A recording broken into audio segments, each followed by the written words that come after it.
Mangga Ibu Kak. Assalamualaikum, Kang Fakih. Waalaikumsalam, Ibu Sarju, monggo. Ini Kang Fakih, saya ini masih sering gemes. Apa yang disampaikan oleh Kang Fakih itu betul banget. Artinya ketika kita ini sudah berhadapan dengan kultur masyarakat, itu nampaknya pernikahan anak ini menjadi sulit sekali untuk bisa dieliminasi gitu. Karena sudah mengakar ya. Sudah mengakar. Yang dicontohkan Bu Rodia tadi itu di tempat saya banyak sekali Bu gitu. Ya, banyak sekali. Akhirnya banyak janda-janda muda, duda-duda muda itu banyak sekali. Janda kembang Bun ke. Nah, sekarang tuh gini loh Kang Fakih mungkin ya. Ketika pernikahan itu harus melalui proses dispensasi pengadilan agama, ya, itu kemudian para hakim itu banyak yang meloloskan. Mungkin tadi sudah disinggung oleh Kang Fakih ya tentang dispensasi itu, dan itu sudah berjalan bertahun-tahun. Nah, saya pernah menghadirkan itu di kampus ya untuk tentang masalah dispensasi perkawinan anak itu. Itu Pak Hakimnya bilang bahwa untuk mengeluarkan dispensasi itu kita juga sidang gitu, dan itu sidang itu juga sangat ketat. Tapi kemudian ujung-ujungnya gitu, karena alasan dari keluarga itu yang sudah sangat mendesak dan alasan kemanusiaan juga, alasan moral juga, ini kemudian hakim mau tidak mau ya itu mengeluarkan dispensasi itu, jadi mengizinkan untuk menikah. Itu alasannya banyak sekali. Nah, mungkin di sini yang perlu intervensi yang sangat keras itu adalah pemerintah lagi, membuat semacam ketentuan bahwa hakim itu sudah dilarang mengeluarkan dispensasi apabila yang mengajukan itu memang benar-benar di bawah umur, katakan umur 16 mengajukan dispensasi itu kan masih kurang 3 tahun gitu loh. Jangan diberikan gitu. Kecuali kalau misalnya umurnya 18 tahun. Nah, begitu mungkin bisa. Tapi kalau 15, 16 atau 14 di bawahnya itu masih minta dispensasi, ini jangan dikeluarkan gitu, dan hakim yang mengeluarkan dispensasi itu harus kena sanksi gitu loh. Saya pikir begitu. Ini jadi harus lebih radikal. Intervensi negara ini harus lebih radikal kalau memang tujuannya adalah untuk mengurangi tingkat perkawinan anak. Karena memang akibatnya itu luar biasa, tidak menciptakan generasi yang lebih baik gitu loh. Dan karena apa? Kalau kita berharap dari kultur ya, itu lama banget itu Kang Fakih, lama, karena ini masyarakat juga sudah menjadikan perkawinan itu jalan keluar baik secara ekonomi maupun secara sosial itu. Dan kemudian juga bahwa kalau kita ini tadi katanya Kang Fakih harus mengedukasi tentang seksual. Jadi anak-anak yang harus terpaksa kawin siri, kemudian harus diedukasi, itu juga akan berhadapan dengan kultur juga. Karena masyarakat kan begini, kalau sudah menikah, itu sudah menjadi suami istri, ya halal-halal saja, nggak perlu ada intervensi lagi begitu. Ini masalahnya Kang Fakih. Jadi kita kemana-mana itu kebentur-bentur gitu loh. Terima kasih Kang Fakih. Ya, ini mirip lembungannya, dipencet di sini muncul di sana. Memang betul ya, ini krusial sekali, dan ini tidak hanya di Indonesia, di mana-mana ya, di mana-mana isu ini. Bisa jadi misalnya bisa kita tekan pernikahan dininya, tetapi tidak bisa kita tekan soal tadi praktek seksual yang buruknya tadi, yang berdampaknya tadi. Jadi kalau pertanyaan negara harus intervensi, saya setuju sekali, cuma kan problemnya undang-undangnya belum ada. Karena itu adanya kan di Perma, di peraturan Mahkamah Agung kalau tidak salah ya, yang sekarang sudah memperketat, tetapi belum ada kriteria. Nah, kriteria siapakah orang yang boleh dispensasi. Bahkan undang-undang kan tidak ada tuh usia berapanya yang boleh dispensasi, itu tidak ada. Jadi memang adanya di pertimbangan hakim. Ada hakim di beberapa tempat, saya lupa ya di penelitiannya Mbak Lutfiana itu, ada di Kalimantan, ada di Jogja juga ada yang dia 0 dispensasi, nggak mau sama sekali. Sekalipun sudah hamil, itu nggak mau meloloskan. Gitu. Tapi ketika tidak diloloskan, apa yang terjadi? Nikah siri. Setelah nikah siri, lalu isbat nikah, Bu.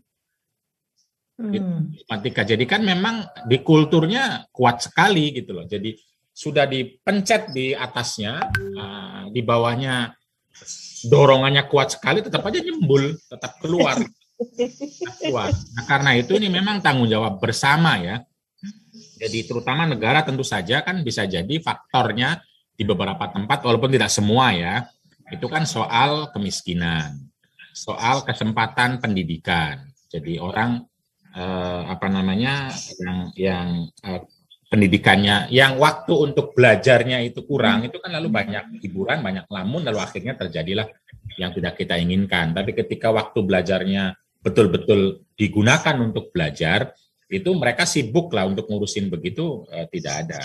Tetapi juga ini bisa jadi tidak semuanya benar, karena kan sekarang belajarnya pakai laptop, pakai HP, di HP orang nontonnya TikTok misalnya. Lalu dorongan untuk seksual aktifnya tinggi sekali, sementara pengeluarannya tidak ada, atau tidak terkontrol, tidak diajarin seksual reproduksinya. Bagaimana sih meluahkan dorongan-dorongan seks tanpa harus berhubungan intim, itu kan tidak diajarin seperti apa, bagaimana mengungkapkan kasih sayang, itu juga kan kita nggak diajarin. Cinta itu tidak harus menikahi gitu loh misalnya, tidak harus hubungan intim, kita nggak diajarin.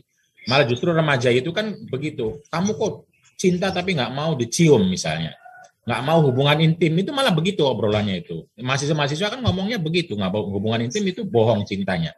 Itu kan juga kultur yang diciptakan oleh lagu, bukan hanya orang bilang agama, enggak juga, oleh lagu-lagu yang ngeri-ngeri sedap gitu kan, lagu-lagu, gambar-gambar yang akhirnya ya mau tidak mau ini bagian dari tanggung jawab kita bersama. Jadi artinya adalah negara tentu saja punya tanggung jawab besar terkait dengan bagaimana agar kesempatan untuk belajar itu betul-betul terpenuhi. Nah, problemnya kan kadang-kadang dia harus membantu orang tua miskin, tercerabut dari tanahnya, nggak bisa apa-apa. Akhirnya penyelesaiannya ya dicarikan suami atau dicarikan istri gitu, agar supaya punya mainan, istilah orang lain. Karena nggak punya tanah, nggak punya untuk apa-apa untuk dilakukan kerja-kerja sosialnya, maka pernikahan itu sebagai hiburannya gitu loh. Hiburannya. Jadi ada banyak sekali ya, saya kira banyak sekali faktor. Tapi tentu saja pemerintah tidak bisa diam, ya minimal sekali saya setuju ditahan di ujungnya, tetapi juga sambil ditahan juga di hulunya, bagaimana dengan memberi kesempatan belajar yang seluas-luasnya, karena biasanya semakin banyak kesempatan, terutama anak perempuan untuk belajar dan benar belajar, itu tidak tertarik untuk pernikahan sama sekali. Biasanya begitu, kalau betul dia sudah punya cita-cita gitu, nggak akan tertarik di iming-iming apapun. Ya mungkin kalaupun cinta-cinta pacaran, dia tidak akan mau untuk hubungan. Nah ini kan penting kontrolnya itu, bagaimana bisa mengontrol diri, yang itu diajarin sejak keluarga. Nah, karena itu penting sekali juga program atau kesadaran keluarga maslahah kalau di NU, keluarga sakinah kalau di Muhammadiyah, atau ya berkeluarga yang memberikan kesadaran bahwa kita akan menjadi makhluk sosial yang harus bertanggung jawab ketika hubungan intim atau berelasi, bahkan sebelum hubungan intim ya, sebelum bicara seks, berelasi misalnya pacaran, itu tanggung jawab besar yang akan berdampak pada masa depan. Ungkapan-ungkapan cinta yang sepertinya sederhana bisa jadi memabokkan, malah akan bikin masalah bagi pasangan. Jadi dari sisi negara harus intervensi, betul, tapi kalau konteksnya undang-undang itu kayaknya lamanya minta ampun, pasti di parlemen, Nah, karena itu di-bypass oleh Mahkamah Agung di Perma, tetapi juga belum dipraktekkan secara terkontrol secara baik ya oleh seluruh hakim-hakim, karena seringkali sidang-sidangnya tadi, ya misalnya contoh ya, kalau tidak salah itu sidang-sidang hakim itu tidak pernah atau sedikit yang menghadirkan anak. Jadi apakah betul anaknya itu mau menikah atau tidak, dan kenapa itu pas nikah itu nggak dihadirkan sama hakim. Kalau nggak salah cuma 20% yang anaknya ditanya, yang lainnya orang tua. Cuma orang tua, kata orang tua saja, takut nikah, takut zina, tapi orang tua yang ngomong. Lalu nah ini kan lagi didorong agar Mahkamah Agung itu punya kontrol atau kriteria yang cukup ketat untuk meloloskan dispensasi pernikahan. Tetapi usaha ini juga tidak satu-satunya, karena pada akhirnya juga ya ini saya dengar dari Mbak Alisa ini malah para hakimnya itu, atau beberapa, bukan para ya, atau orang yang bekerja di pengadilannya itu akan ngomong, Bapak, Ibu, susah sekarang dispensasi itu. Jadi gimana? Udah nikah siri dulu aja, nanti isbat nikah lebih mudah. Nah itu yang ngajarin orang pengadilan. Yang ngajarinnya orang pengadilan. Kenapa begitu, kata Mbak Alisa? Kenapa begitu? Itu karena mental model masyarakat kita itu masih menganggap tadi anak-anak itu ya nikah saja gitu loh, nggak apa-apa, lebih baik daripada zina. Perempuan itu nggak usah sekolah tinggi-tinggi, ngapain sekolah, lebih baik menikah. Kalaupun tinggi juga jadi istri dapur sumur kasur lagi, ya udah sekarang saja. Nah, pandangannya cukup kuat di masyarakat sehingga akhirnya jika ada pilihan menikah itu walaupun belum jelas masa depannya, ya udah nikah saja untuk beberapa masyarakat, tidak semua. Nah, ini artinya tanggung jawab kita semua, terutama para PSKA, tidak hanya menunggu hakim, maksudnya. Tidak hanya menunggu hakim, kita terus dorong hakim untuk memperketat, tetapi juga kita dorong bersama-sama keluarga, para pekerja pengadilan, para cendekiawan, untuk mengatakan bahwa berkeluarga itu harus sesuai dengan prinsip-prinsip pilar-pilar yang 5 itu. Misakon walidon, muasyarah bil ma'ruf, musyawarah dan tarodin dan lain sebagainya. Yang 5 itu di mana itu harus sejak kecil disadarkan sehingga dia tidak berpikir sekarang menikah gitu loh. Nah ini kan soalnya kan sebagian besar orang berpikir nikah itu cuma satu, Bu Sarju, cuma satu sebagian besar, menghindari zina, cuma itu saja. Pengen menghindari zina, mau orang tuanya, mau orang, semua diajarkan, ceramahnya begitu semua, ceramahnya itu. Jadi sunnah-sunnah itu artinya adalah sunnah Nabi itu menghindari zina, cuma itu. Tidak dibilang bahwa ini tanggung jawab besar, misakon gholidon, mu'ash. Sehingga akhirnya di bawah sadar kita, ya udah menikah saja. Nah itu yang kenapa lalu poligami itu juga nggak apa-apa, karena berpikirnya cuma menghindari zina. Daripada zina poligami, kok daripada zina poligami? Daripada zina tidak berzina gitu kok poligami. Daripada zina ya kembali ke istri. Kok daripada zina poligami? Poligami kan menciptakan masalah baru lagi gitu. Kalau kita berpikirnya 5 pondasi, 5 pilar berkeluarga. Nah ini kan 5 pilar berkeluarga untuk menjaga misakon gholidon, muasyarah bil ma'ruf. Itu perlu terus dipompakan agar menjadi kesadaran. Lalu kemudian ya tidak ada lagi orang usul dispensasi susah. Udah nikah dulu aja nanti isbat. Kalau isbat itu nggak bisa ditolak. Isbat itu nggak bisa ditolak, Bu. Ini aturan lagi kan. Nah itu misalnya jadi akhirnya ya kultur ini akan mempengaruhi besar sekali sebagaimana teori Freeman itu tentang segitiga hukum, ada substansi teks hukum, ada birokratnya tadi, birokratnya malah ngajarin.